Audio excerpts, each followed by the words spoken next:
Shalom à toutes et à tous, sous la grâce du Tout-Puissant, l'Éternel, le Dieu d'Abraham, d'Isaac et de Jacob, dont le nom est Ahaya. Mon nom est Yahuda Man Kamaha, serviteur de Dieu. Aujourd'hui encore, je viens vers vous pour un nouveau message, un nouveau partage et une nouvelle réflexion. Le sujet qui attirera notre attention aujourd'hui est l'Immaculée Conception. J'ai déjà eu à enseigner à propos de ce sujet, un peu plus de 2 ans.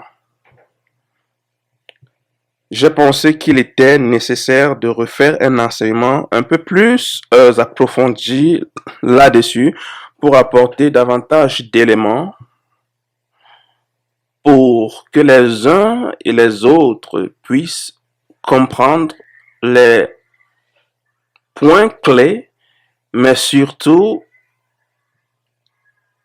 les mauvais enseignements qui ont conduit à ce que plusieurs aujourd'hui adorent la bête.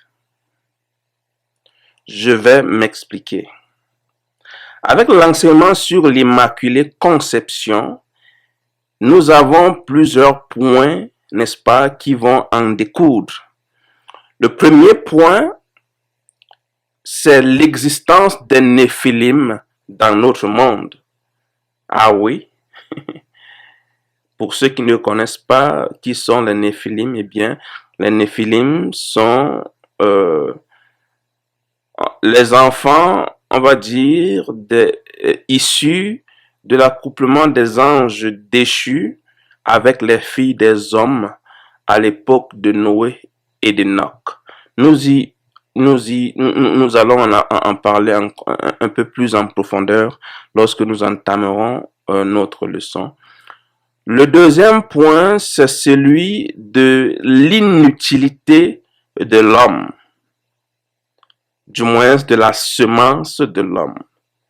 Donc, l'enseignement erroné selon lequel Jésus-Christ ou alors Yahshua HaMashiach serait né sans l'intervention d'un homme, je vais dire un homme selon la chair, n'est-ce pas, relève de la science-fiction. Ok? Pourquoi? Parce que l'Éternel a établi des lois depuis la fondation du monde par lesquelles un être humain doit naître. Et cette loi stipule que pour qu'un être humain naisse, il faut qu'un homme et une femme s'accouplent. Et c'est la semence de l'homme qui porte la vie, pendant que la femme la supporte, la nourrit. Ok? La compréhension sur l'Immaculée Conception nous amènera dans une autre dimension de compréhension que nous n'avons pas pour habitude d'entendre. Et j'irais même jusqu'à dire que après avoir écouté cette leçon, beaucoup se poseront des questions sur ma manière d'enseigner. Pourquoi? Parce que je vais challenger tout ce que vous avez déjà entendu jusqu'ici. Je vais nous amener à comprendre plus loin. Et bien sûr, ce n'est pas par ma propre intelligence, mais c'est par le Saint-Esprit. Aujourd'hui, vous n'aurez pas besoin de voir mon visage, car je suppose que vous me connaissez déjà. Eh bien, entrons dans le vif du sujet.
Alors l'Éternel, Ahaya, fit tomber un profond sommeil sur l'homme qui s'endormit. Il prit une de ses côtes et referma la chair à sa place. L'Éternel Dieu forma une femme de la côte qu'il avait prise de l'homme, et il l'amena vers l'homme, et l'homme dit, voici cette fois celle qui est os de mes os et chair de ma chair. On l'appellera femme parce qu'elle a été prise de l'homme. C'est pourquoi l'homme quittera son père et sa mère et s'attachera à sa femme, et ils deviendront une seule chair. Comme nous l'avons mentionné tout à l'heure, voici la loi, ou alors voici la règle de vie. Pour qu'il y ait vie sur terre, il faut que l'homme quitte son père et sa mère pour s'attacher à une femme, pour que cela crée une vie, ou alors des vies que nous appellerons ici des enfants. Cela va de tous, sans exception. Tous ceux qui doivent naître sur terre doivent passer par ce processus. Même les anges déchus, pour qu'ils aient une progéniture, devaient passer par des femmes humaines physiques pour avoir une descendance. Continuons.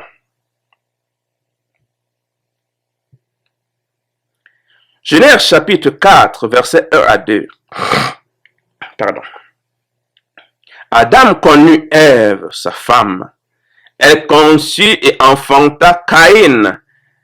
Et elle dit, j'ai formé un homme avec l'aide de l'Éternel. Elle enfanta encore son frère Abel. Abel fut berger et Caïn fut laboureur. Voilà donc, comme je l'ai mentionné tout à l'heure, l'homme a connu sa femme et ils ont produit la vie ou alors des vies. Pour ce cas, il s'agit de Caïn et Abel. Nous allons voir maintenant ce qui s'est passé après ceci. Ok? Quelque chose s'est passé qui a bouleversé cette manière de faire. Ok? Quelque chose a été introduit ici-bas pour bouleverser la nature des choses.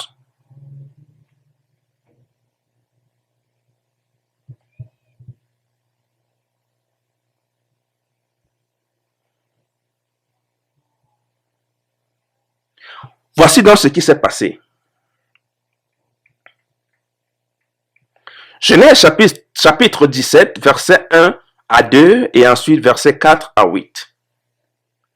Lorsque Adam fut âgé de 99 ans, l'Éternel apparut, lorsque Abraham, fut âgé de 99 ans, l'Éternel apparut à Abraham et lui dit, je suis le Dieu Tout-Puissant, marche devant ma face et sois intègre. J'établirai mon alliance entre moi et toi et je te multiplierai à l'infini. Voici mon alliance que je fais avec toi. Tu deviendras père d'une multitude de nations. on ne t'appellera plus Abram, mais ton nom sera Abraham, car je te rends père d'une multitude de nations. Je te rendrai fécond à l'infini, je ferai de toi des nations et des rois sortiront de toi. J'établirai mon alliance entre moi et toi et tes descendants après toi, selon leur génération. Ce sera une alliance perpétuelle en vertu de laquelle je serai ton Dieu et celui de ta postérité après toi. Je te donnerai et à tes descendants après toi le pays que tu habites comme étranger, tout le pays de Canaan en possession perpétuelle, et je serai leur Dieu. Vous devez comprendre que depuis le début, l'Éternel avait un plan. Le plan était de fonder une nation pour lui seul. Et pour faire cela, il doit lui-même passer par la loi qu'il a établie pour que cette nation puisse naître. C'est-à-dire trouver un homme valable et une femme valable qui vont donner naissance à cette nation ou alors à ces nations. Ok? Cela a commencé avec Adam et Ève. Après Adam et Ève, Abel a été choisi. Mais Abel a été tué par son frère Caïn, donc Abel a été remplacé par Seth. Après Seth, une autre génération a été choisie. Après cette génération, ainsi de suite, nous sommes allés à Noé. Après Noé, Shem. Après Shem, nous sommes sur Abraham. Donc maintenant, l'Éternel fonde son alliance avec Abraham en lui disant, ce sera une alliance perpétuelle en vertu de laquelle je serai ton Dieu et celui de ta postérité après toi. Ok? Une postérité, ok, naît des entrailles d'un homme et d'une femme. Ok, c'est la semence, si vous voulez, le sperme. En français, le sperme d'Abraham qui va produire ses descendants. Puisque la femme n'a pas de sperme, elle n'a pas de fruit, elle n'a pas de semence pour produire cette descendance. Ok, vous devez rester avec moi. Ok. Et notez ici que cette alliance ou alors ces contrats étaient établis avec des hommes. Pourquoi? Parce que ce sont des hommes qui ont la semence. Vous comprendrez mieux ce concept de semence lorsque nous allons tacler le vif du sujet, c'est-à-dire l'immaculée conception. Ok? Voici donc l'alliance initiale avec Abraham. Continuons. Genèse 18, versets 9 à 14. Alors, ils lui dirent, où est Sarah ta femme? Il répondit, elle est là, dans la tente. L'un d'entre eux dit, je reviendrai vers toi à cette même époque, et voici Sarah ta femme aura un fils. Sarah écoutait à l'entrée de la tente qui était derrière lui. Abraham et Sarah étaient vieux, avancée en âge, et Sarah ne pouvait plus espérer avoir des enfants. Elle rit en elle-même en disant, maintenant que je suis vieille, aurais-je encore des désirs? Mon Seigneur aussi est vieux.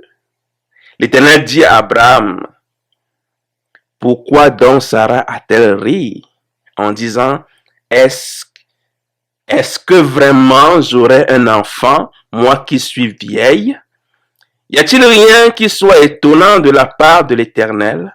Au temps fixé, je reviendrai vers toi à cette même époque et Sarah aura un fils. Donc, cette loi est immuable, inchangeable. Ok? Abraham et Sarah le comprenaient bien que sans que son mari Abraham ne vienne en elle, et ne dépose une semence, elle ne peut pas produire, ils ne peuvent pas avoir une descendance. Donc, elle a ri, elle s'est moquée. Pourquoi? Parce qu'elle est vieille, son mari est vieil. Comment est-ce que cette descendance va naître? Mais l'ange leur dit, est-ce qu'il y a quelque chose d'impossible? Juste pour dire que si l'Éternel avait voulu avoir une descendance à partir de ex nihilo, c'est-à-dire à partir de rien, il aurait tout simplement fait comme il a fait avec Adam dans le jardin. Ok? Créer d'autres Adam à l'infini. Mais il n'a pas voulu ainsi. Pourquoi? Parce qu'il a établi une loi, une règle que lui-même, il doit fonctionner par. Continuons. Genèse chapitre 21 du verset 1 à 2. L'Éternel se souvint de ce qu'il avait dit à Sarah, et l'Éternel accomplit pour Sarah ce qu'il avait promis. Sarah devint enceinte et elle enfanta un fils à Abraham dans sa vieillesse, au temps fixé dont Dieu lui avait parlé. Mais très cher, étant donné qu'on aime, n'est-ce pas, créer des épopées, on pourrait aussi dire ici que Abraham n'a jamais connu Sarah, du moins, Abraham n'a jamais couché avec Sarah, parce qu'on a dit nulle part là que Abraham a couché avec Sarah et ils ont eu un enfant. Ok, on nous dit que l'Éternel se souvint de ce qu'il avait dit à Sarah et l'Éternel a accompli pour Sarah ce qu'il avait promis. Sarah devint enceinte. Elle devint enceinte comment? Eh bien, son mari l'a connue. En langage biblique, ça signifie ils ont dormi ensemble, ils ont couché ensemble. Et cela a produit un fils. Ok? Et ce fils, c'est Isaac. Continuons.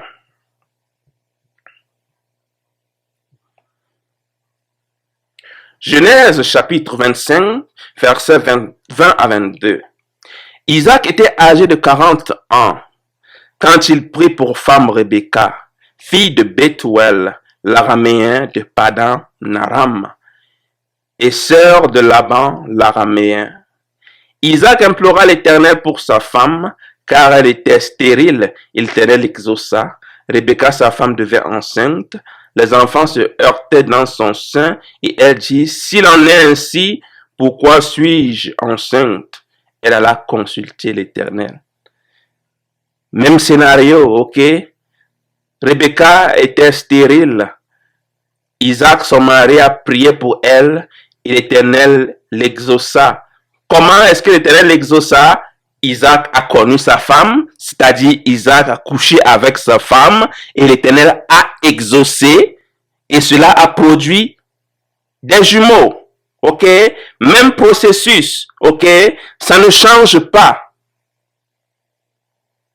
Ça ne peut pas changer parce que c'est le seul processus par lequel un enfant doit naître. Continuons. Genèse chapitre 6, versets 1 à 7. Nous allons revenir un peu en arrière. Cela, ce que j'ai lu tout à l'heure, c'était juste pour établir le fondement de comment la vie est censée naître, comment la vie est censée être produite sur terre. L'union d'un homme et d'une femme, c'est cela qui produit la vie, c'est-à-dire un être humain, un bébé. Mais quelque chose s'est passé, ok? Quelque chose s'est passé et on voudrait que cette chose se reproduise aujourd'hui. C'est pourquoi on nous parle de l'Immaculée Conception. Voici donc ce qui s'est passé. Genèse chapitre 6, du verset 1 à 7.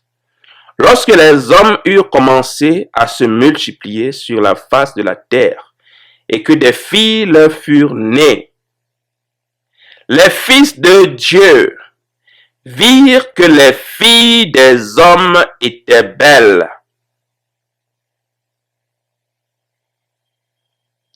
Ben Elohim signifie fils de Dieu.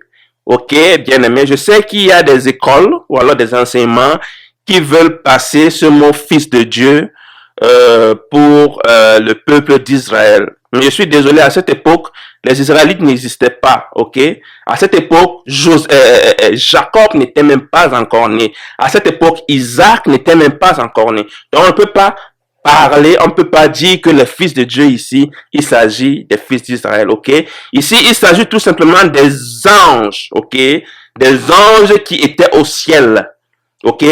Ils ont vu que les hommes avaient des belles filles et ils ont voulu en goûter. Continuons. Nous sommes là.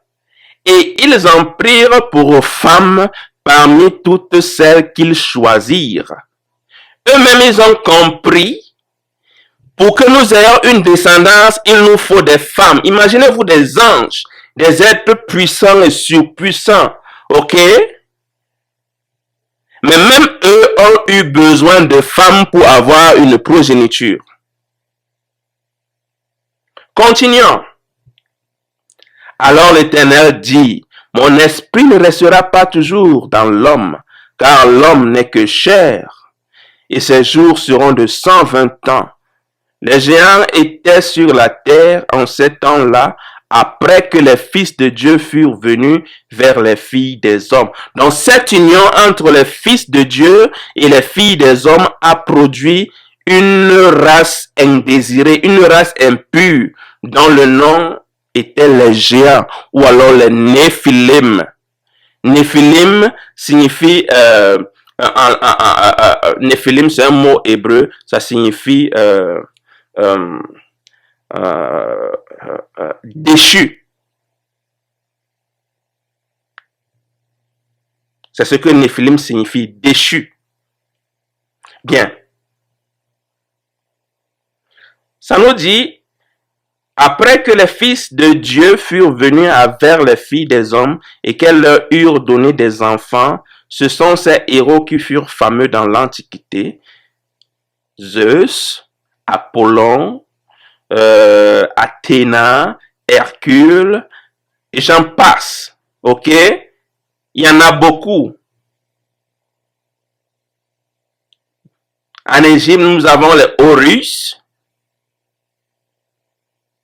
Dieu du soleil. Je ne maîtrise pas leur nom, je n'aime pas prononcer leur nom. Mais vous connaissez de quoi je parle. Bien. L'Éternel vit que la méchanceté des hommes était grande sur la terre et que toutes les pensées de leur cœur se portaient chaque jour uniquement vers le mal. Donc à cause de ce que ces anges ont fait avec les filles des hommes, le mal a commencé à s'accroître sur terre. Alors l'Éternel se repentit d'avoir fait l'homme sur la terre, et il fut affligé en son cœur. Et l'Éternel dit, j'exterminerai de la face de la terre l'homme que j'ai créé, depuis l'homme jusqu'au bétail, aux reptiles et aux oiseaux du ciel, car je me repens de les avoir faits. Mais pourquoi est-ce que l'Éternel va jusqu'à détruire les bétails, les reptiles, les oiseaux du ciel? Mais tout simplement parce que ces Néphilim, ces géants, ils sont allés jusqu'à corrompre même les animaux, ok? Ils sont allés jusqu'à avoir des relations sexuelles avec des animaux, ok? Ce sont ces animaux que vous avez entendus dans le temps, les centaures, les sirènes, les dragons, et j'en passe. Il fallait que cette race soit détruite. Pourquoi? Parce que cela n'entrait pas dans le plan de Dieu et deuxièmement, cela détruisait le plan de Dieu. Continuons. Nous allons aller plus en arrière encore avec l'ancêtre des Hébreux, l'ancêtre d'Enoch, dont le nom est Enoch. Ok? Il nous parle, il va nous donner un compte plus en profondeur de ce qui s'est passé, de quel fils de Dieu il s'agissait, quel était leur nom et qu'est-ce qu'ils ont fait. Ok? Nous allons aller dans le livre d'Enoch au chapitre 7. Il nous dit, quand les enfants des hommes se furent multipliés dans ces jours, il arriva que des filles leur naquirent, élégantes et belles. Et lorsque les anges, les enfants des cieux, les eurent vus, ils en devinrent amoureux. Et ils se dirent les uns aux autres, choisissons-nous des femmes de la race des hommes et ayons des enfants avec elles. Voici le nom de leur chef. Bien-aimés, je ne vais pas prononcer leur nom, mais vous pouvez le voir à l'écran, ok? Parce que ces êtres déchus aujourd'hui sont des entités démoniaques. Prononcer leur nom peut induire à des invocations, ok? La parole nous demande de ne pas mettre leur nom sur nos lèvres. Donc, à l'écran, vous allez voir leur nom. Et par occasion, lorsqu'il va falloir, je vais essayer d'aller un peu plus en profondeur sur de qui il s'agit par rapport à ce nom. Donc, vous allez voir ce nom. Ça nous dit à la fin ici, tels furent les chefs de ces 200 anges, et le reste était tous avec eux. Donc, ils étaient en tout 200 anges, et voici leur chef. Le premier, je vais prononcer le nom pour le premier, c'est Samiazar, leur chef. Ok? Continuons au verset 10.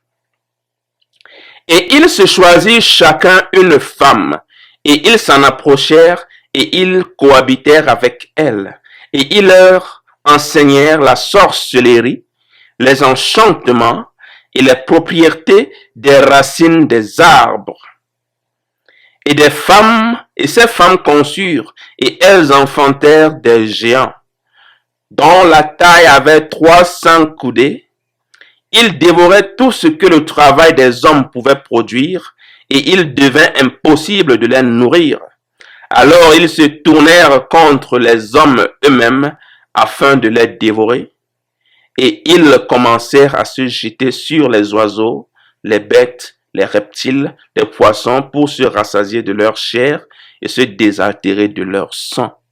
Il y a même un dessin animé là-dessus, un dessin animé japonais. J'ai oublié le nom. Ça a un nom. Oui, c'est Titan. Titan. Ok? C'est de cela, de cet événement. C'est cet événement qui a inspiré ce dessin animé. Mais il y en a beaucoup, il y a même des films là-dessus. Continuons. Chapitre 12 du même livre d'Enoch. Et le Seigneur me dit, Enoch, scribe de justice, va dire aux vigilants du ciel qui ont abandonné les hauteurs sublimes des cieux et leur éternelle demeure, qui se sont souillés avec les femmes et ont pratiqué les œuvres des hommes en prenant des femmes à leur exemple, qui se sont enfin corrompus sur la terre. Dis-leur que sur la terre, ils n'obtiendront jamais ni paix, ni rémission de leurs péchés. Jamais ils ne se réjouiront dans leur rejeton. Ils verront leurs bien-aimés exterminés. Ils pleureront leurs fils exterminés.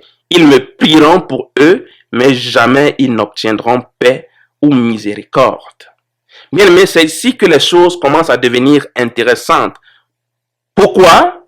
Parce que voici la condamnation qui a été déposée sur les anges pour avoir commis l'acte d'avoir des femmes humaines et d'avoir une progéniture avec elles.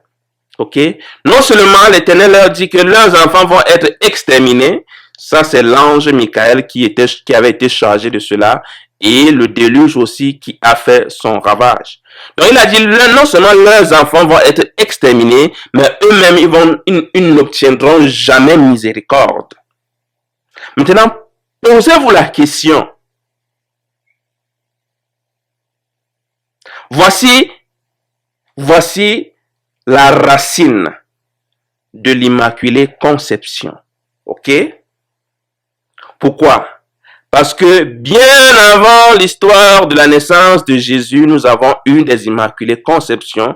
Nous avons Horus, nous avons Zeus, nous avons nous avons le fils de... Comment son nom m'échappe? Le premier roi à avoir régné sur terre. Son nom m'échappe. Voilà, Tammuz.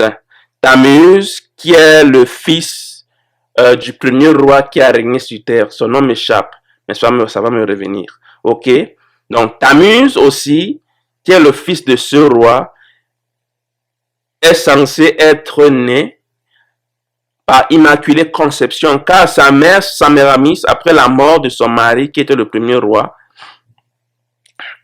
elle a dit à son peuple que son mari, qui s'est personnifié au soleil, donc après sa mort, il est devenu le soleil, il l'a enceinté, et c'est cela qui a donné naissance à Tammuz. Ok? Voilà, ce roi c'est Nimrod. Ok? Donc, Nimrod, après sa mort, selon sa femme Saméramis, il a été personnifié en soleil, donc il est devenu le dieu soleil, et par sa vertu sur sa femme, elle a donné naissance à Tammuz. Donc, Tammuz aussi était considéré être né de l'Immaculée Conception. Mais tout cela n'est que le symbolisme de ce qui s'est passé bien avant, lorsque les fils de Dieu ont eu des femmes humaines. Ok? Ça, c'est l'union de l'esprit avec la chair. Ok? Et nous sommes bien d'accord, ok, que si nous parlons d'immaculée conception, de la conception de Jésus par l'Esprit Saint, nous sommes en train de parler de la conception entre l'esprit et la chair. Ok? Les uns sont des esprits, l'Esprit Saint est un esprit. Ok? Si Dieu a condamné cela avec les anges déchus, pourquoi va-t-il permettre cela avec l'Esprit Saint ou alors avec lui-même? Ok? Parce que lorsqu'on parle de l'Esprit Saint, on parle de Dieu lui-même. Mais nous allons continuer et vous comprendrez mieux pourquoi cela est impossible. Continuons. Bien. Le livre de Genèse, chapitre 49, du verset 1 et ensuite verset 9 à 10. Jacob appela ses fils et dit, « Assemblez-vous et je vous annoncerai ce qui vous arrivera dans la suite des temps. Judas était un jeune lion. Tu reviens du carnage, mon fils. Il ploie les genoux. Il se couche comme un lion, comme une lionne. Qui le fera lever? Le sceptre ne s'éloignera point de Judas, ni le bâton souverain d'entre ses pieds, jusqu'à ce que vienne le Shiloh et que les peuples lui obéissent. » Tout à l'heure, nous avons parlé de l'alliance entre l'Éternel et Abraham, qui a choisi Abraham pour avoir de lui une descendance par lequel l'Éternel aura un peuple. Ok? Donc, après Isaac, deux enfants sont nés, Isaïe et Jacob. Jacob a été choisi, Isaïe a été rejeté. Après Jacob, ses 12 fils ont été choisis. Parmi ces 12 fils, on nous dit que Judas, le sceptre ne s'éloignera jamais de lui, ni le bâton souverain, jusqu'à ce que vienne le Shiloh. Le Shiloh, c'est qui? C'est le Fils de Dieu, Yahshua HaMashiach, Jésus-Christ. Il viendra d'où? De la tribu de Juda. Ok? Pour qu'il vienne de la tribu de Juda, il faut qu'un descendant choisi de la tribu de Juda connaisse une femme qui va produire un enfant. L'union des deux produira un enfant dans lequel l'esprit du Shiloh sera installé. Ok?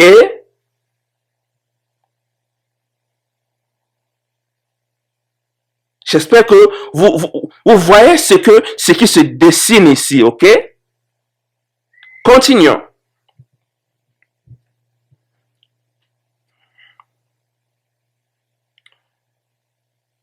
Maintenant, nous allons dans les apocryphes, ok?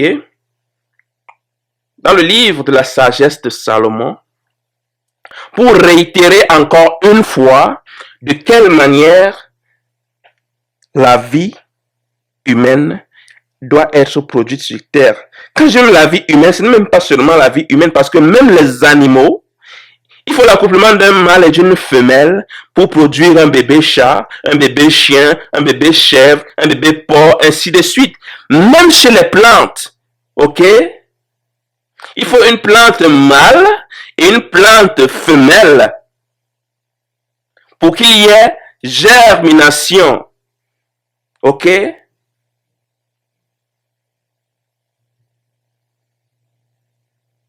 Tout a été créé de paires opposées. Même en électricité, on a plus qui est le mâle, moins qui est la femelle.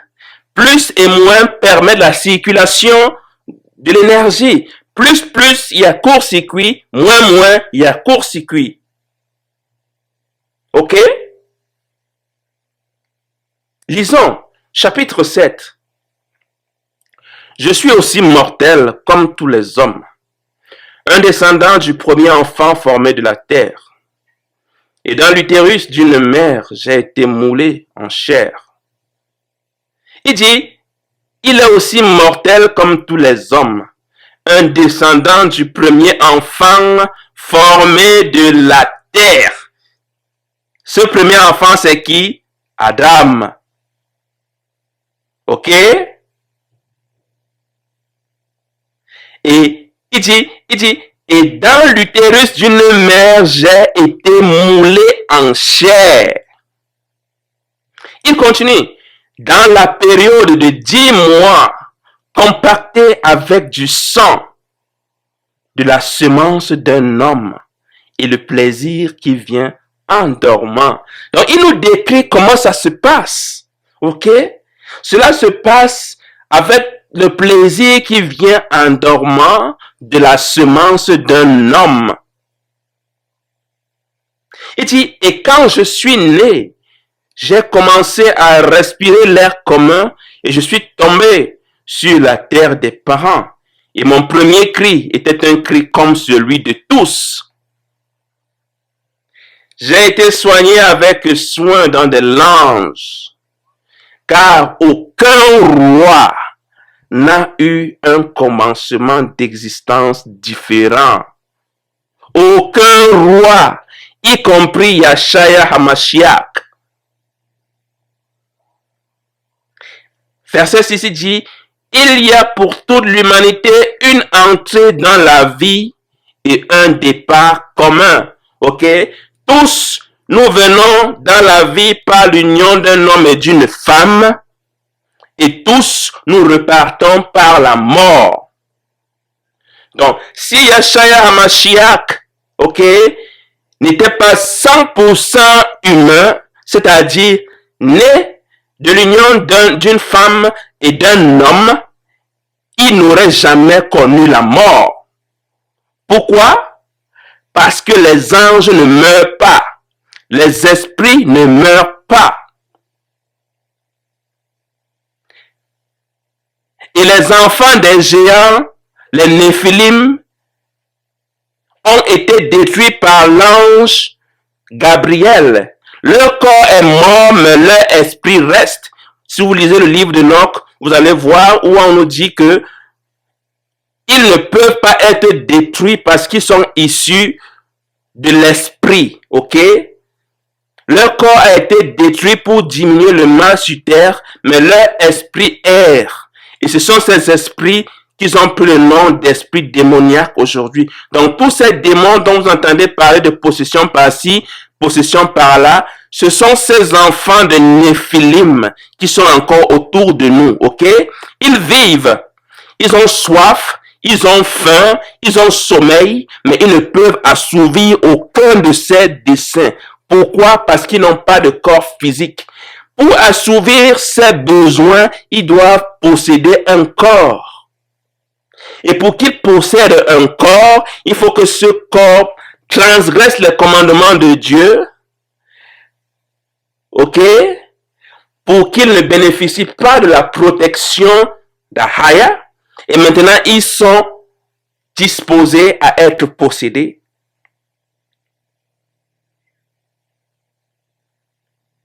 Mais nous ne nous éloignons pas du sujet. Il ne s'agit pas de ça aujourd'hui. Restons concentrés. Donc, le verset 5 et 6 sont clairs, ok? Il dit, car aucun roi n'a eu un commencement d'existence différent. Et il y a pour toute l'humanité une entrée dans la vie et un départ commun. On ne peut pas y échapper. Même le Fils de Dieu devait passer par là pour passer sa part de test, pour passer sa part d'examen.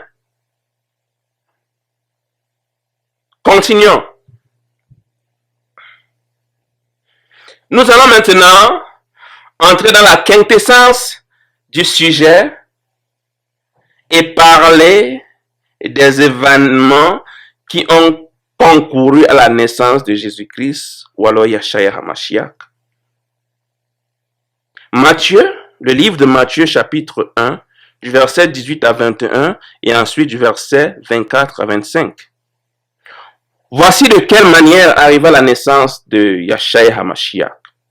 Marie, sa mère, ayant été fiancée, ok?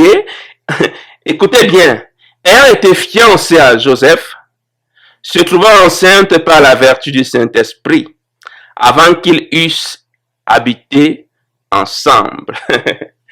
Ne nous éloignons pas, ok? Je voulais dire quelque chose, mais laissez-moi lire le tout et nous allons revenir là-dessus, ok? Donc, avant qu'ils ne eussent habité ensemble, Marie s'est trouvée enceinte par la vertu du Saint-Esprit, selon Matthieu, bien sûr.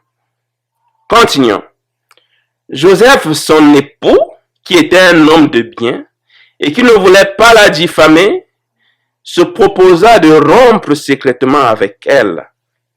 Comme il y pensait, voici un ange du Seigneur lui apparut en songe et dit, Joseph, fils de David, Joseph, fils de David, ne crains pas de prendre avec toi Marie ta femme, car l'enfant qu'elle a conçu vient du Saint-Esprit. Elle enfantera un fils et tu lui donneras le nom de Jésus. C'est lui qui sauvera son peuple de ses péchés.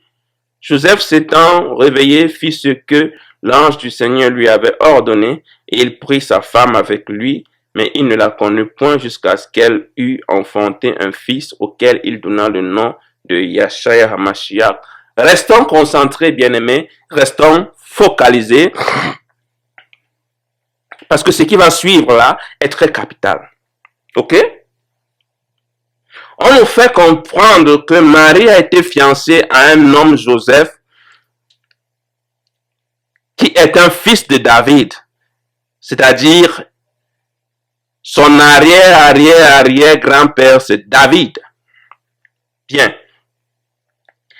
Et on nous dit qu'avant que Joseph et Marie n'eussent habité ensemble, Marie s'est trouvée enceinte par la vertu du Saint-Esprit. Bien. La première des choses que nous devons comprendre, bien-aimés, c'est que le mariage israélite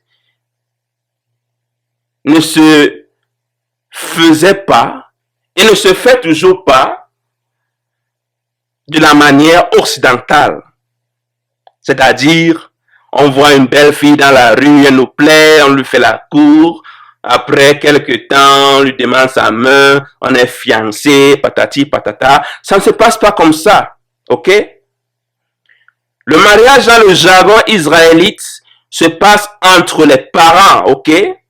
Ce sont les parents qui vont voir, les parents de l'homme qui vont voir les parents de la fille pour négocier le mariage. Ça, c'est ce que vous devrez comprendre, ok?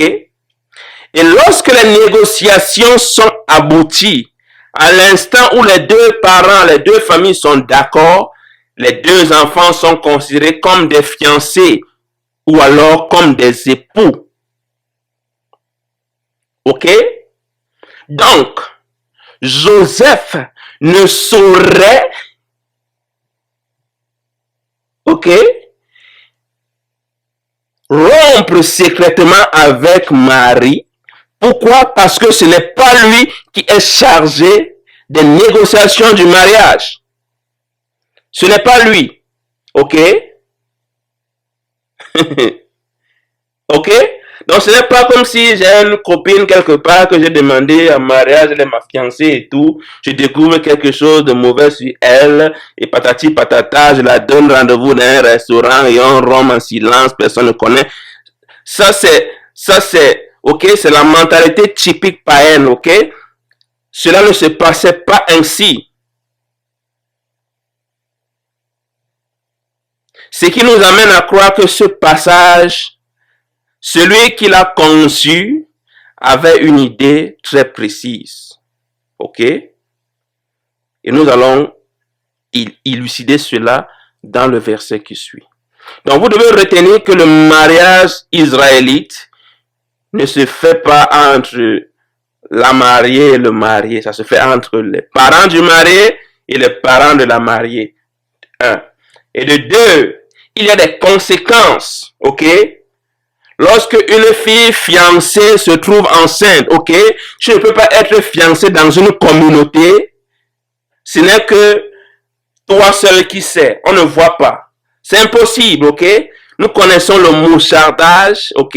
Il faut bien qu'elle sorte, ok, qu'elle aille puiser de l'eau, qu'elle aille faire le marché, qu'elle aille faire la lessive. À un moment donné, quelqu'un devait la voir enceinte et lui demander qui t'a mis enceinte.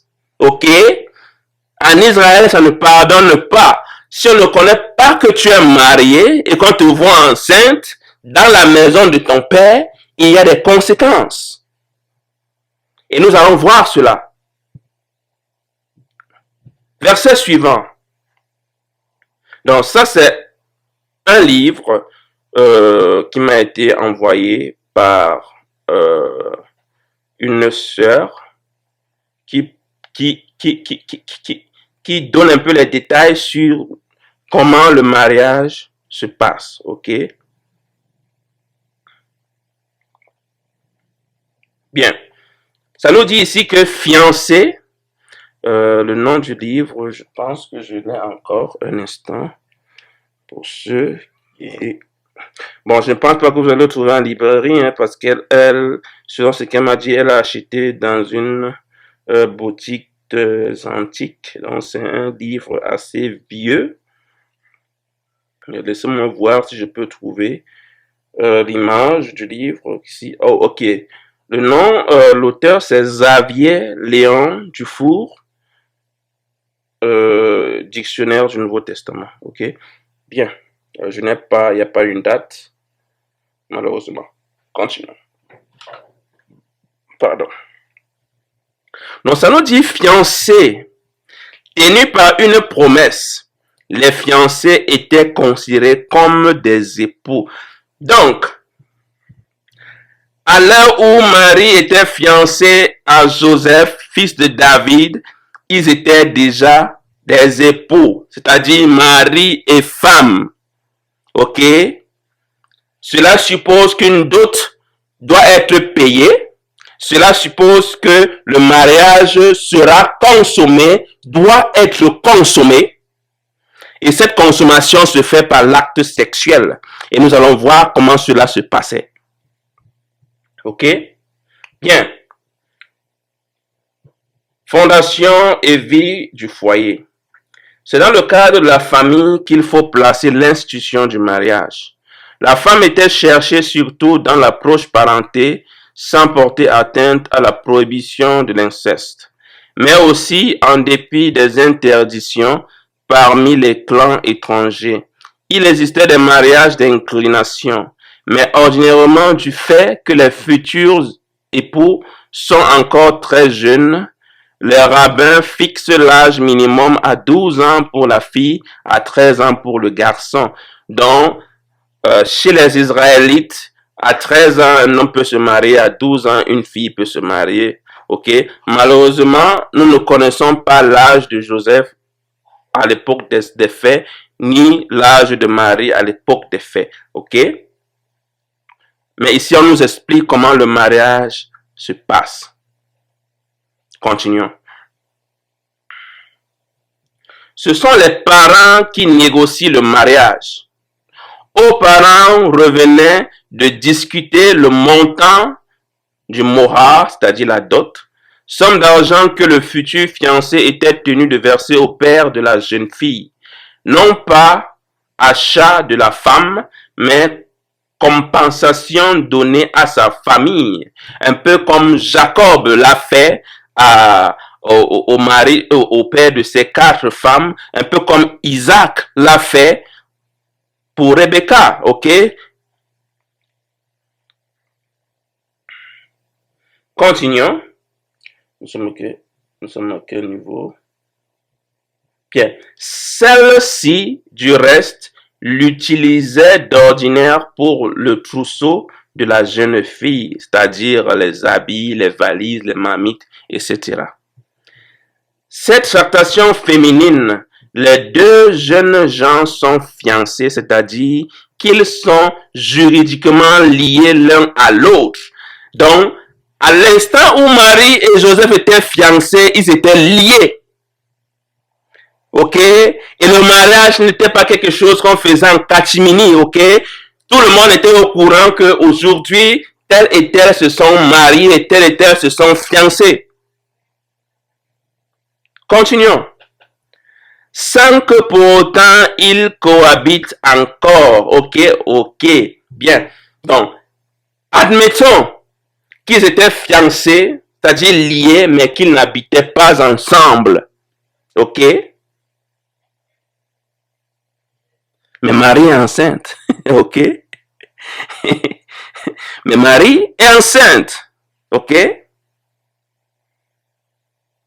Juridiquement, selon la loi, quand on dit juridiquement dans le langage biblique, c'est selon la loi biblique. Ok?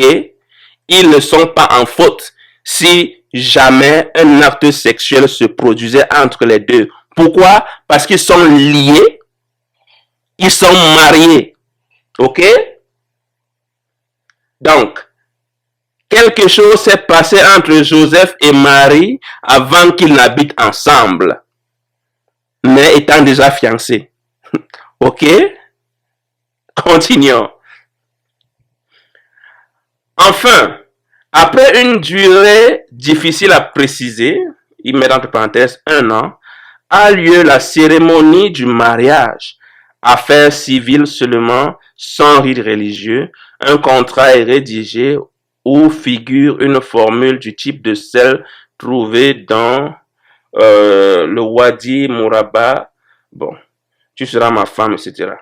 La fête a lieu ordinairement en automne après récolte. Les renseignements épars dans la littérature rabbinique ne permettent pas de préciser la nature du cortège nuptial. Selon les données les plus probables, l'époux est escorté de ses...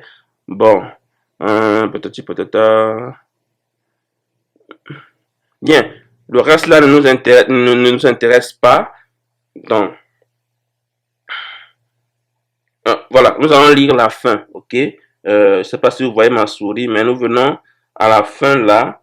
On nous dit, l'époux parfois retardé par les dernières formalités du contrat chez ses beaux-parents ne rentrait qu'à 1 heure tardive dans la maison paternelle où la fiancée l'attendait, voilée avec ses compagnes. Ok? Le mariage était alors consommé. Le mariage était consommé où? Dans la maison paternelle de la fille. Ok? Et il y a une raison pour cela que nous allons voir tout de suite. Bien. Deuxième récit. Laissez-moi voir quelque chose. Je ne sais pas si... Ah oui, c'est là. Bien. Deuxième récit de l'Immaculée supposée conception. Luc chapitre 1, versets 26 à 27 et versets 31 à 35. Au 6e mois, l'ange Gabriel fut envoyé par Ahaya dans une ville de Galilée, appelée Nazareth, auprès d'une vierge fiancée à un homme de la maison de David. On nous précise toujours que Joseph était de la maison de David, et cela a une raison précise. Pourquoi? Parce que le Shiloh devait venir de la maison de Juda, et David fait partie de la maison de Juda. Donc, si David fait partie de la maison de Juda et que Joseph fait partie de la maison de David, ça veut dire que le Shiloh fait partie de la maison de David et de la maison de Juda. Et nous avons déjà vu de quelle manière cela devait se passer par la semence de l'homme. Ok? Marie n'est pas de la tribu de Juda, elle n'est pas de la maison de David. Donc, si on nous dit qu'il a eu immaculée conception, sans l'intervention de la semence de David, alors la promesse que Dieu a faite à David, elle est fausse. Je répète, si Joseph n'a pas connu Marie sexuellement parlant, et que sa semence n'ait produit l'enfant Jésus, alors la promesse que l'Éternel a faite à Juda ou bien à David, que le Shiloh devait venir par lui, elle est fausse. Pourquoi? Parce que la femme n'a pas de semence et Marie n'est pas de la tribu de Juda. J'espère que vous avez bien compris ce que j'ai dit. Mais continuons, ok? Le nom de la Vierge était Marie, et voici, tu deviendras enceinte, et tu enfanteras un fils, et tu lui donneras le nom de Jésus. Il sera grand et sera appelé fils du Très-Haut, et le Seigneur Dieu lui donnera le trône de David, son père. Comment est-ce que David est son père si la semence de David n'a pas participé à lui donner naissance? Souvenez-vous, le livre de sagesse de Salomon. Il n'y a aucun roi qui soit venu autrement que par l'union entre un homme et une femme. Ok? Continuons. Il régnera sur la maison de Jacob éternellement et son règne n'aura point de fin. Marie dit à l'ange, comment cela se fera-t-il puisque je ne connais point d'homme? Encore, ok, il y a ambiguïté. À deux reprises, on nous dit qu'ils sont fiancés et on nous dit qu'ils n'habitaient pas ensemble. Ok? Dans Matthieu, elle est enceinte. Ok? Par la vertu du Saint-Esprit. Et ici, elle est fiancée, mais elle n'est pas encore enceinte. Donc, soit Matthieu et Luc ont des informations différentes, soit il y a anguille sur roche. Et nous allons voir de quelle anguille il s'agit. Bien. Donc même Marie savait qu'il fallait un homme qui devait l'enceinte pour que cet enfant puisse naître. Parce que Marie était une femme vertueuse qui connaissait la loi, qui connaissait la parole. Joseph était un homme vertueux qui connaissait la parole, qui connaissait la loi. C'est ainsi que les choses doivent être faites. Donc l'ange lui répond, le Saint-Esprit viendra sur toi et la puissance du Très-Haut te couvrira de son ombre. C'est pourquoi le Saint-Enfant qui naîtra de toi sera appelé Fils de Dieu. Bien, les docteurs du Nouveau Testament, qui sont les chrétiens, vont nous dire ici que le Saint-Esprit a enceinté Marie. Entre parenthèses, Dieu, Ahaya, a enceinté Marie, ok? Puisqu'on nous dit plus haut, ok, que Joseph ne l'a pas connu parce qu'ils n'étaient pas encore ensemble. Mais ils ont oublié le point selon lequel, ok, il ne peut avoir séparation en secret dans un mariage israélite, ok. Cela va impliquer la lapidation de la femme. Pourquoi? Parce qu'elle a été enceintée par un autre homme qui n'est pas son mari. Ok? C'est ce que cela implique. Si Joseph était tellement un homme de bien, il devrait plutôt la couvrir avec sa grossesse. Parce que se séparer d'elle implique qu'on doit la lapider. Pourquoi? Parce qu'il n'est pas le père. Ok? Mais parce qu'il est le père, la grossesse va être gardée. Et c'est ce qu'on ne nous dit pas ici. Ok? C'est ce qu'on ne nous dit pas. Donc, Joseph est mis à part, il est mis de côté, on ne parle plus de lui. Après Matthieu, après les 2 premiers chapitres de Matthieu et Luc, on ne parle plus de lui, il n'existe pas. Ok? C'est bizarre. C'est bizarre. Ok? Mais continuons. Le livre de Luc, chapitre 2, versets 3 à 5 et 10. Tous allaient se faire inscrire chacun dans sa ville. Joseph aussi monta de Galilée, de la ville de Nazareth, pour se rendre en Judée dans la ville de David appelée Bethléem, parce qu'il était de la maison et de la famille de David.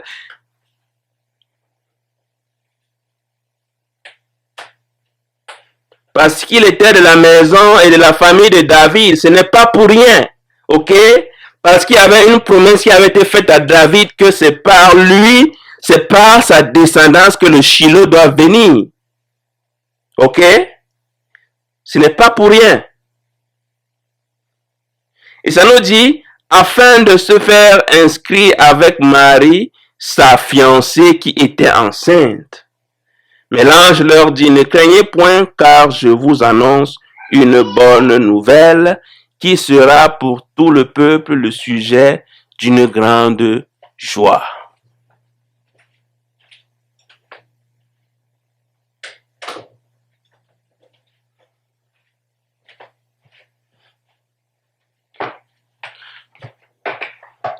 Donc, voici Joseph avec son épouse. Joseph de la maison de David, avec son épouse qui est enceinte du Shiloh, de Yahshua HaMashiach, de Jésus. Joseph est son père biologique, parce que lui seul a la semence de David. Et c'est par la semence de David que le Shiloh devait venir, que le Fils de Dieu devait venir, que Yahshua HaMashiach devait venir, que Jésus-Christ devait venir. Continuons. Voici la raison pour laquelle, ok, Joseph, dans sa connaissance parfaite de la loi, ne pouvait se séparer en secret de Marie, ok? Pourquoi? Premièrement, parce que si elle se sépare, elle doit rentrer dans la maison de son père, ok? En Israël, une femme non mariée doit rentrer dans la maison de son père jusqu'à ce qu'elle trouve un autre homme qui va la marier. Bien. Le problème ici, c'est qu'elle est enceinte et Joseph dit qu'il n'est pas le père, selon ce qu'on a lu. Donc, si Joseph n'est pas le père, son père va la lapider. Pourquoi? Parce qu'elle s'est prostituée dans la maison de son père et elle a déshonoré l'homme à qui elle a été mariée. On va la lapider. Donc, celui qui nous a menti par rapport à cette traduction, il a mal fait son devoir. Il a mal étudié son mensonge. Parce qu'aujourd'hui, on peut lire, on peut comprendre. Ok? Voici comment le mariage se passe. Ou alors doit se passer. Deutéronome chapitre 22, verset 13 à 17. Si un homme qui a pris une femme et est allé vers elle, éprouve ensuite de l'aversion pour sa personne, s'il lui impute des choses criminelles et porte atteinte à sa réputation en disant « J'ai pris cette femme, je me suis approché d'elle, en d'autres termes, j'ai couché avec elle, et je ne l'ai pas trouvée vierge. Elle n'était pas vierge. » Ok? Marie a été fiancée à Joseph. Elle tombe enceinte par la vertu du Saint-Esprit, entre parenthèses. Joseph n'est pas le père. Donc, selon la loi, elle doit être lapidée. Pourquoi? Parce que ça n'existe pas une femme qui tombe enceinte sans un homme. Ça n'existe pas en Israël. Ok? Vous allez tourner toute la Bible, commençant par le livre des Noms jusqu'aux Apocryphes. Vous ne trouvez aucun endroit où cela est arrivé. Ok? Mais ce n'est que dans la tête des païens que cela peut se passer.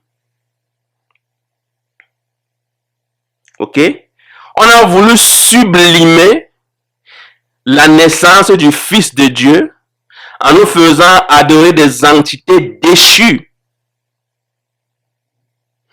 Car en disant que Christ n'est pas né de la descendance de David, mais par la vertu du Saint-Esprit, entre parenthèses, il n'est pas le Shiloh. Entre parenthèses, il est né entre l'union de l'esprit et de la chair. Entre parenthèses, Dieu lui-même a brisé sa propre loi en venant coucher avec une femme. La même chose pour laquelle il a condamné les anges déchus. Vous voyez donc, vous voyez donc où est l'erreur. Mais continuons.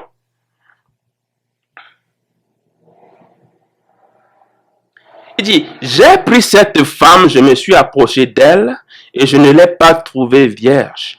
Alors le père et la mère de la jeune femme prendront les signes de sa virginité. Donc tout à l'heure, nous avons vu que pour consommer le mariage, il y a une chambre haute dans laquelle les parents de la fille préparent et dressent un drap blanc sur le lit de la fille, ou alors dans la chambre nuptiale où le mariage sera consommé.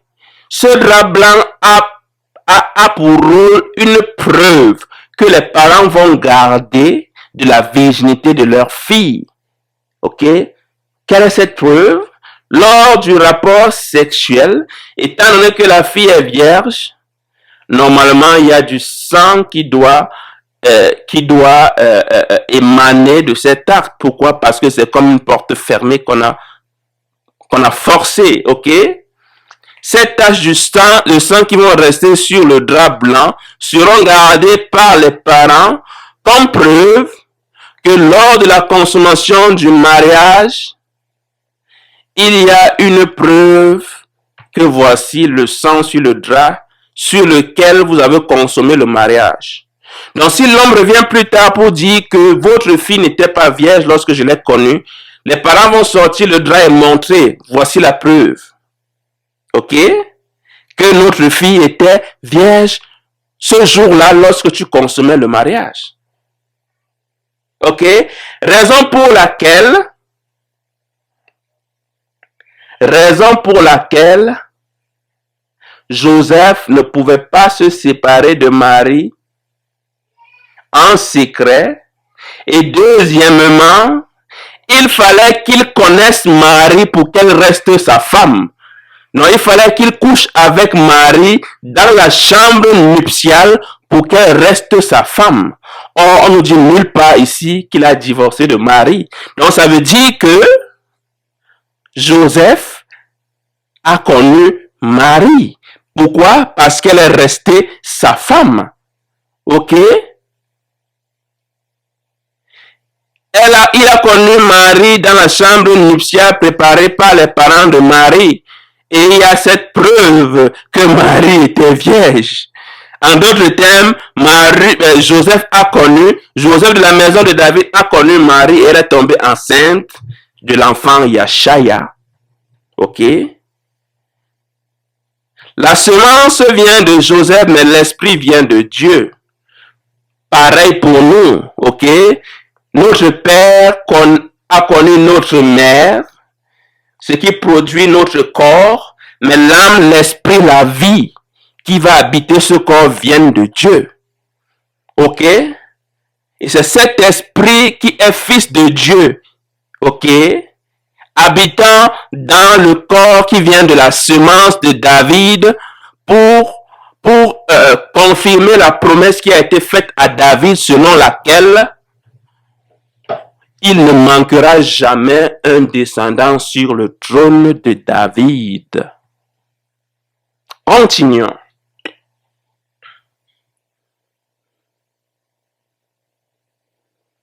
Alors le père et la mère de la jeune femme prendront les signes de sa virginité et les produiront devant les anciens de la ville à la porte. Le père de la jeune femme dira aux anciens, « J'ai donné ma fille pour femme à cet homme, et il l'a prise en aversion. » Il lui impute des choses criminelles en disant, « Je n'ai pas trouvé ta fille vierge. » Or, voici les signes de virginité de ma fille. Et ils déploieront son vêtement devant les anciens de la ville. Donc, c'est ce qui devait se passer si jamais Joseph devait divorcer de Marie. Mais puisqu'il ne l'a pas fait, cela signifie qu'il a consommé le mariage et que les parents de Marie ont gardé ce drap blanc. Bien. Que se passerait-il donc si réellement Marie était enceinte et que Joseph l'avait répudiée? Voici ce qui devait se passer. Deutéronome chapitre 22, versets 18 à 21. Les anciens de la ville saisiront alors cet homme et le châtieront, et parce qu'il a porté atteinte à la réputation d'une vierge d'Israël, ils le condamneront à une amende de 100 cycles d'argent qu'ils donneront au père de la jeune femme. Elle restera sa femme et il ne pourra pas la renvoyer tant qu'il vivra. Cela n'est pas arrivé, ok? Mais si le fait est vrai, donc si réellement elle n'était pas vierge, si la jeune femme ne s'est point trouvée vierge, on fera sortir la jeune femme à l'entrée de la maison de son père. Ok? Pourquoi? Parce que tu ne peux pas être enceinte dans une ville et personne ne sait. Ok? On va la faire sortir devant la maison de son père. Elle sera lapidée par les gens de la ville et elle mourra parce qu'elle a commis une infamie en Israël. En se prostituant dans la maison de son père, tu ôteras ainsi le mal au milieu de toi. Pardon. Vous pouvez voir, n'est-ce pas, la même chose s'est produite lorsqu'on a amené devant Christ une femme attrapée en plein adultère et on a demandé à Yeshaya ils ont dit à Yeshaya que la loi demandait de les lapider. Yeshaya leur a dit, si quelqu'un parmi vous n'a pas encore péché, qui jette la première pierre. Bon, bref. Donc, c'était cette loi, n'est-ce pas, que ces gens voulaient appliquer sur cette femme. Donc, pareil pour Marie ici. Si elle avait été trouvée enceinte d'un autre homme, pourquoi? Parce que l'union entre l'esprit et la chair est un mythe, ça n'existe pas.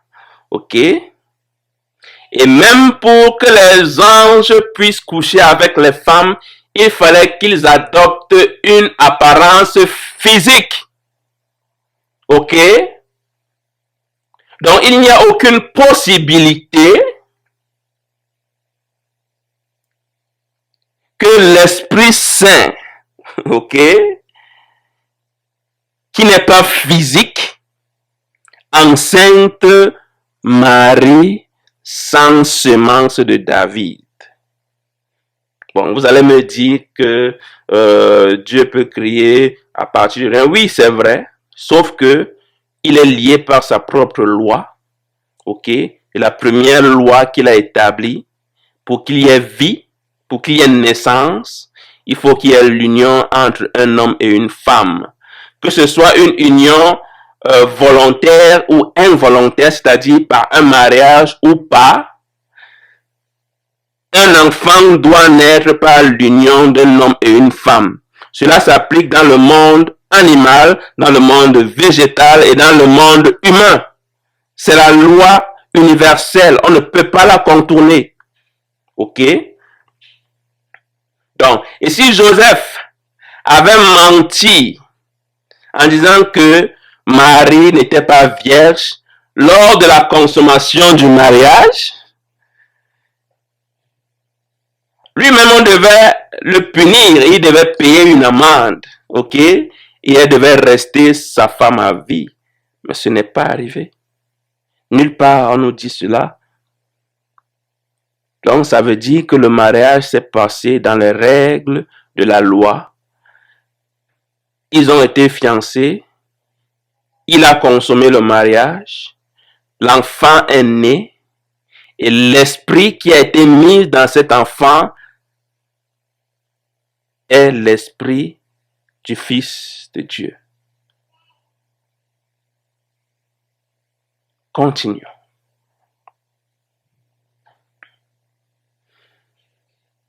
Deutéronome chapitre 22, versets 23 à 24. Si une jeune fille vierge est fiancée et qu'un homme la rencontre dans la ville et couche avec elle, vous les amènerez tous deux à la porte de la ville, vous les lapiderez et ils mourront. La jeune fille pour n'avoir pas crié dans la ville et l'homme pour avoir déshonoré la femme de son prochain. Tu ôteras ainsi le mal du milieu de toi. Voilà ce qui devait se passer le moment où on devait constater que Marie est enceinte, mais elle n'est pas mariée. Ok? Mais parce qu'elle était fiancée, mais parce qu'elle était mariée, personne n'était surpris. On savait qui était le père de l'enfant. Ni les parents de l'homme, ni les parents de la fille ne devaient s'y opposer. Continuons.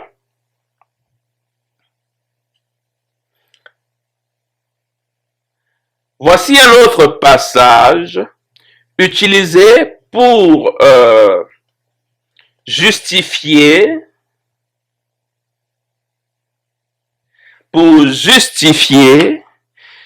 le nom Emmanuel qu'on a donné à Yeshua HaMashiach. Mais vous allez voir aujourd'hui que Emmanuel nullement, ok, je dis bien nullement, ne peut correspondre au Fils de l'homme, à Yeshua HaMashiach, à Jésus-Christ. Ok? Parce que cette prophétie date de plusieurs générations avant la naissance de Yeshua HaMashiach, et cette prophétie a été remplie avant la naissance de Yeshua HaMashiach. Le verset en lui-même, c'est le verset de Matthieu, chapitre 1, verset 22 à 23, qui dit « Tout cela arriva afin que s'accomplisse ce que le Seigneur avait annoncé par le prophète. Voici la Vierge sera enceinte, elle enfantera un fils, et on lui donnera le nom d'Emmanuel, ce qui signifie Dieu avec nous. » Désolé, peu importe celui qui a écrit ce passage de Matthieu, ok, parce que ce n'est pas Matthieu, il a mal fait ses révisions, ok.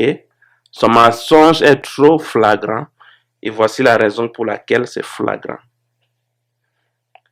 Ésaïe, la prophétie dont il parle, la voici. Ésaïe chapitre 7, versets 14 à 16. C'est pourquoi le Seigneur lui-même vous donnera un signe. Voici la jeune fille deviendra enceinte, elle enfantera un fils. Notez bien que ici on n'a pas dit vierge, ok? Je sais qu'il y a d'autres versions qui vont dire vierge, mais ces deux mots sont interchangeables, ok? Vierge et jeune fille. Mais à noter que toutes les jeunes filles ne sont pas vierges et toutes les vierges ne sont pas des jeunes filles, ok? Notez cela très bien. Bien. Elle enfantera un fils et elle lui donnera le nom d'Emmanuel. Il mangera de la crème et du miel jusqu'à ce qu'il sache rejeter le mal et choisir le bien.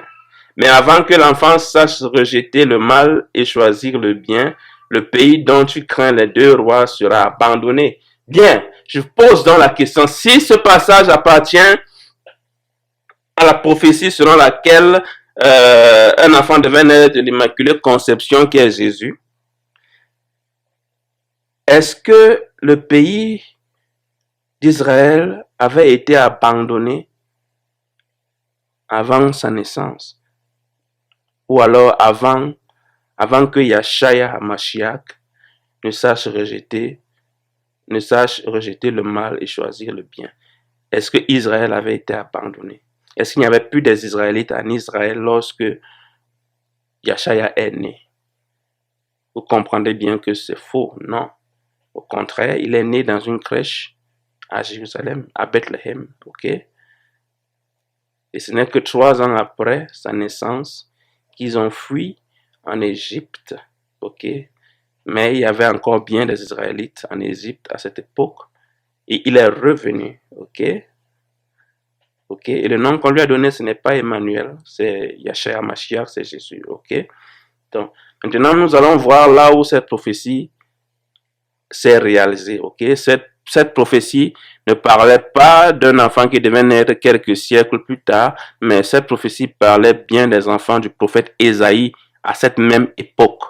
Donc, nous allons voir à quoi correspondent les 2 rois dont il est mention ici. Donc, allons dans Ésaïe chapitre 8, versets 3 à 4. Je m'étais approché de la prophétesse, la jeune fille. Elle conçut et elle enfanta un fils. L'Éternel me dit, donne-lui le nom de Maher Shalal Sheshbaz.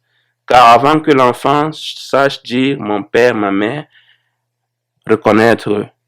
rejeter le mal et reconnaître le bien, on emportera devant le roi d'Assyrie les richesses de Damas et le butin de Samarie.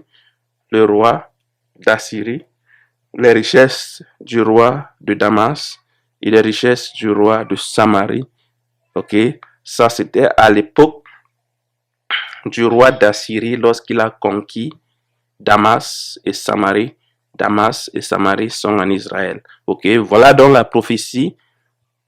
Cette prophétie mentionnée ici dans Ésaïe 7, 14, 16. Cette prophétie donc celui qui a écrit Matthieu voulait connecter à cette prophétie-ci. C'est faux parce que voici cette prophétie qui s'est réalisée ici. Donc, le fils dont on a appelé Emmanuel ici dans Ésaïe 7, c'est lui également qu'on appelle Maher Shalal Sheshbaz dans Ésaïe 8. Vous pouvez aller le lire vous-même. Nous n'avons pas assez de temps pour patauger là-dessus. Mais continuons. Bien. Vous vous souvenez,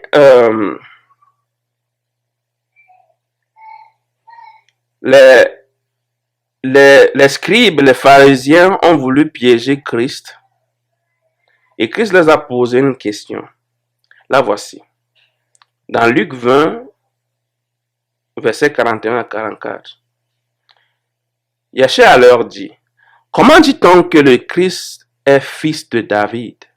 David lui-même dit dans le livre des psaumes, le Seigneur a dit à mon Seigneur, assieds-toi à ma droite jusqu'à ce que je fasse de tes ennemis ton marchepied. David, on l'appelle Seigneur, comment est-il son fils? Ok? Ils n'ont pas pu répondre à cette question. Pourquoi? Parce qu'ils ne savaient pas. Ok? Mais nous allons répondre à cette question aujourd'hui pour que vous sachiez. Ok? Pourquoi Yahshua HaMashiach est en même temps Seigneur et il est en même temps fils de David. Ok? Pourquoi et comment cela est possible? Ok?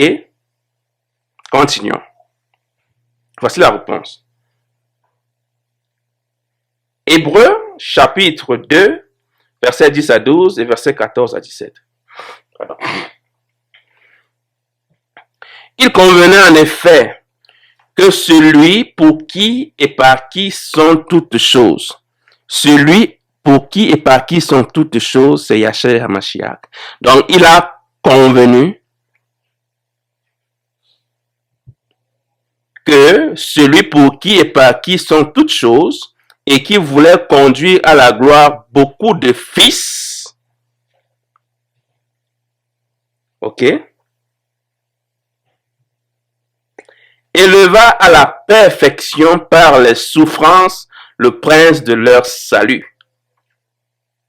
Donc, il a convenu que celui pour qui et par qui sont toutes choses, qui voulant conduire à la gloire beaucoup de fils, il devait élever leur prince. Ok? Car celui qui sanctifie et ceux qui sont sanctifiés sont tous issus d'un seul. Ok? Ils sont issus d'un seul, c'est-à-dire Jacob, c'est-à-dire Isaac, c'est-à-dire Abraham, c'est-à-dire Noé, c'est-à-dire Seth, c'est-à-dire Adam. Ok? Ok? C'est pourquoi il n'a pas honte de les appeler frères. Lorsqu'il dit, j'annoncerai ton nom à mes frères, je te célébrerai au milieu de l'assemblée. Ainsi donc, puisque les enfants participent au sang et à la chair, il y a également participé lui-même, afin que par la mort, il anéantisse celui qui a la puissance de la mort, c'est-à-dire le diable. Je répète, ainsi donc, puisque les enfants participent au sang et à la chair, il y a également participé lui-même. Pourquoi? Parce que lui-même, il est enfant. Ok? Les enfants dont il s'agit ici, il s'agit des Israélites, des fils de Jacob. Donc, parce que lui-même, il est un Israélite, fils de Jacob, de par la descendance de Judas, de par la descendance de David, de par la descendance de Joseph, il fallait que lui-même participe. Ok? Et qu'il délivra tous ceux qui, par crainte de la mort, étaient toute leur vie retenus dans la servitude. Car assurément, ce n'est pas à des anges qui viennent en aide. Pourquoi on fait mention des anges ici? Parce que les anges avaient été refusés toute possibilité de pardon, toute possibilité de repentance. Donc, ce n'est pas pour eux qu'il vient, mais c'est à la postérité d'Abraham. Pourquoi? Parce qu'on lui a fait une promesse que par sa semence, l'Éternel, le Dieu d'Israël, aura un peuple. Ok? En conséquence, il a dû être rendu semblable en toutes choses. En toutes choses, y compris sa naissance. Ok? À ses frères. Ok? Puisque tous ses frères sont nés d'un père et d'une mère, il fallait que lui aussi naisse d'un père physique et d'une mère physique. Il fallait qu'il ait faim, qu'il ait soif, qu'il soit fatigué et qu'il meure comme un homme. Ok? S'il était à moitié esprit et à moitié physique comme les Néphilim, il n'aurait jamais connu la mort. Certainement pas la mort sur la croix. Ok? Il serait considéré être un géant. Il serait considéré un Néphilim lui-même. Pourquoi? Parce que l'Éternel a banni, a condamné et a interdit l'union entre l'esprit et la chair. L'union entre les anges et les hommes. Continuons. Il a dû être rendu semblable en toutes choses à ses frères, afin qu'il fût un souverain sacrificateur, miséricordieux et fidèle dans le service de Dieu pour faire l'expiation des péchés du peuple.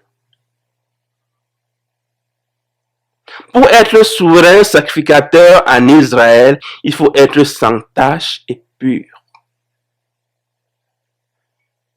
Et pour atteindre ces niveaux, il faut passer par une évaluation. Donc le Fils de Dieu lui-même devait passer par cette évaluation dans son corps humain pour prouver à Satan, dont le rôle était de condamner l'humanité tout entière dans le péché, pour le prouver qu'il était possible de vivre sur cette terre 100% humain, mais sans péché. C'est pourquoi Paul a dit ce qu'il a dit ici. Romains chapitre 1, versets 1 à 4. Paul, serviteur de Yeshua HaMashiach, appelé à être apôtre, mis à part pour annoncer l'évangile d'Ahaya, qui avait été promis auparavant de la part d'Ahaya par ses prophètes dans les saintes écritures, et qui concerne son fils, écoutez bien, né de la postérité de David de par Joseph, selon la chair. Je répète, son fils est né de la postérité de David selon la chair et déclaré fils d'Ahaya avec puissance selon l'esprit de sainteté par sa résurrection d'entre les morts, Yeshua HaMashiach, notre Seigneur. Qu'est-ce que cela nous dit? Paul nous informe que selon la chair, le Fils de Dieu était né de la postérité de David. Sachant que Marie n'est pas de la postérité de David, on en conclut donc que Joseph a bien connu Marie pour que Jésus naisse. Et Paul nous informe d'une autre chose, c'est que ce n'est qu'après la résurrection de Yeshua HaMashiach qu'il a été déclaré fils d'Ahaya avec puissance, selon l'esprit de sainteté. Selon l'esprit de sainteté, parce qu'il est mort sans faute, sans péché. Christ aussi devait passer sa part d'évaluation pour recevoir ce titre de prince, de roi, de fils de Dieu. Il devait passer par son évaluation. Il a fallu échouer, rappelez-vous. Lorsqu'il priait, il a dit, Père, s'il était possible d'éloigner cette coupe de moi, mais pas selon ma volonté, mais selon ta volonté. Souvenez-vous, sur la croix, il a encore répété, Seigneur, Seigneur, pourquoi m'as-tu abandonné? Souvenez-vous.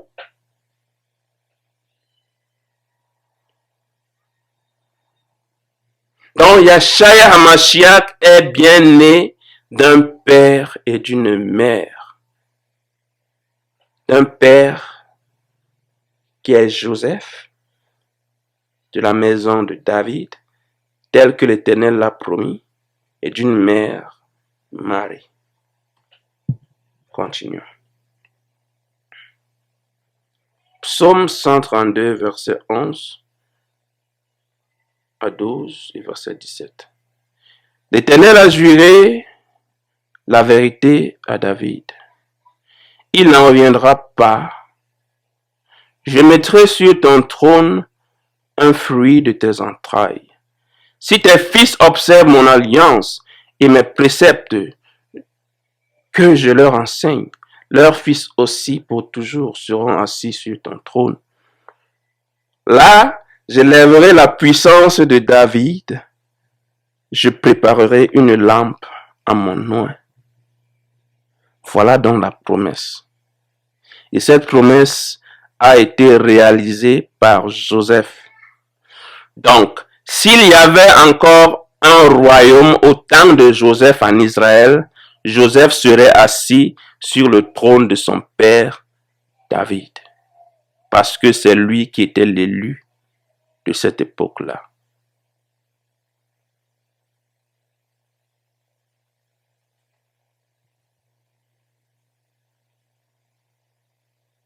Colossiens chapitre 11, verset 15 à 20.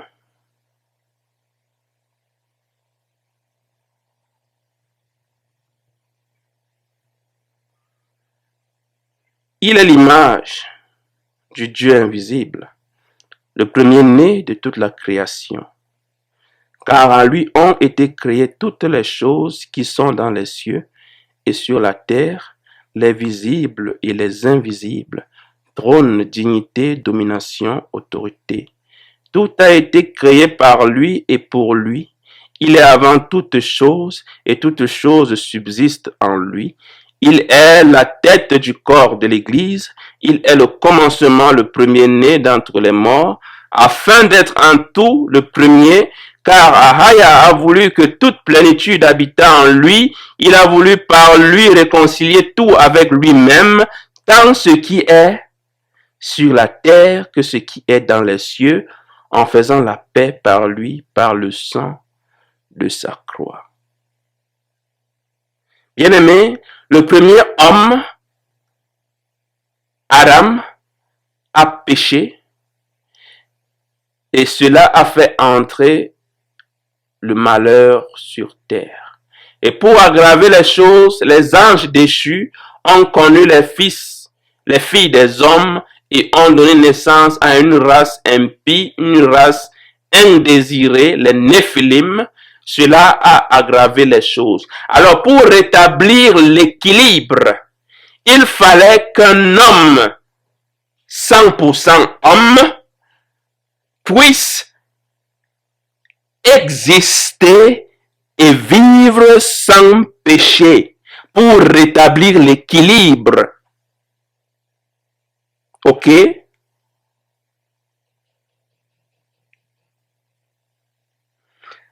C'est pourquoi le Fils de l'homme devait venir comme un homme, vivre comme un homme, souffrir comme un homme, mourir comme un homme pour racheter l'humanité constituée des hommes et non pas des hommes mélangés aux Néphilim. Donc, Yahshua HaMashiach est fils de David à cause de cette promesse qu'on a faite à David, qui s'est réalisée par Joseph, et il est Seigneur. Parce que avant David, avant Jacob, avant Judas, avant Abraham, avant Enoch, avant Noé, avant Seth, avant Adam, avant le monde entier, il était le premier-né de toute la création.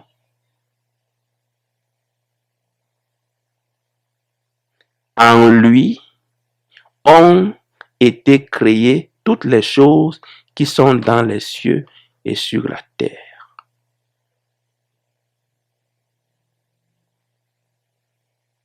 Donc, depuis la fondation du monde, l'esprit du Fils de Dieu existait.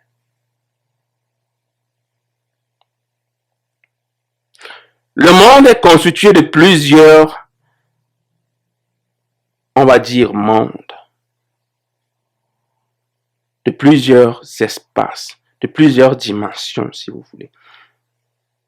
Ok? Au ciel, c'est le monde des esprits. Sur la terre, c'est le monde des humains. Pour vivre sur terre, il faut avoir un corps physique. Pour avoir part à l'existence physique. Ok? C'est pourquoi les anges déchus, ceux qui ont été attachés dans les profondeurs de la terre, ils sont toujours en vie. Pourquoi? Parce qu'ils n'ont pas besoin de substances humaines, c'est-à-dire la nourriture, la boisson pour vivre. Ok? Ils n'ont pas été conçus pour mourir. C'est pourquoi l'Éternel n'a pas jugé nécessaire qu'ils aient une descendance ou alors des femmes. Nous avons été conçus pour mourir. C'est pourquoi l'Éternel a jugé que nous avons besoin d'une descendance qui va naître des femmes pour perpétuer la race humaine sur terre. Donc parce que ces enfants, ces néphilim qui étaient nés, devaient être comme leurs pères qui sont esprits. Ils ne devaient pas mourir, ils ne pouvaient pas connaître la mort. Alors il fallait les détruire pour sauvegarder l'humanité que l'Éternel a créée pour accomplir son dessein, c'est d'avoir une nation sainte et juste. Alors en conclusion, l'Immaculée Conception est un mensonge.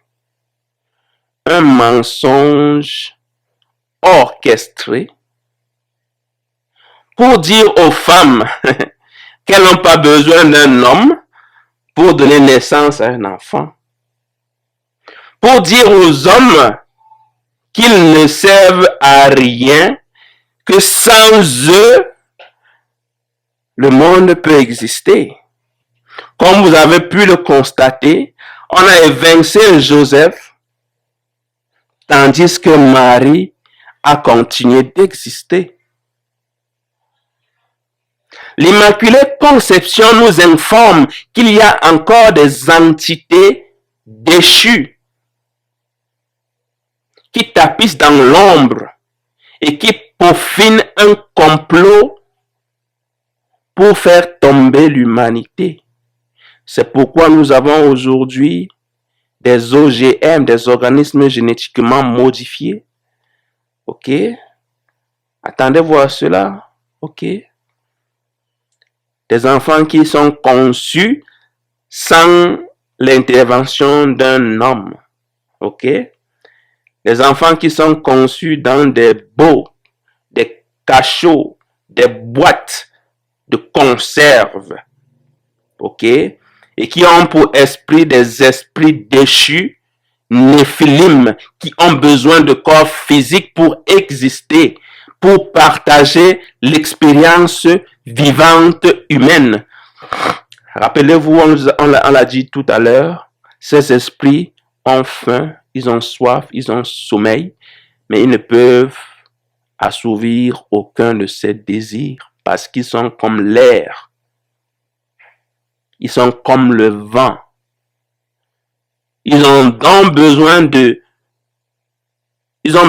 d'un hôte, d'une enveloppe charnelle par laquelle ils vont subvenir à ces désirs, à ces besoins. C'est pourquoi la parole nous intime de rester sobres et vigilants. Parce que le diable rôde, cherchant qui il va dévorer. Alors, toi qui écoutes ce message aujourd'hui, prends la peine d'aller jusqu'au bout et surtout, que la grâce et la paix d'Ahaya soient sur vous. Shalom.